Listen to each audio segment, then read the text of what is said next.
Η Marvel και η DC δεν έχει κάνει ποτέ περιρροές με ελληνικό στοιχείο. Κι όμως έχει κάνει.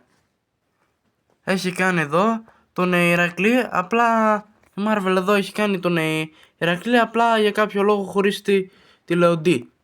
Έχει κάνει εξίσου και την Ηλέκτρα, η οποία είναι εξίσου χαρακτήρας Marvel, η οποία καταγόταν από Έλληνες πλούσιους γονείς στο εξωτερικό, η οποία τα είχε και με τον Daredevil.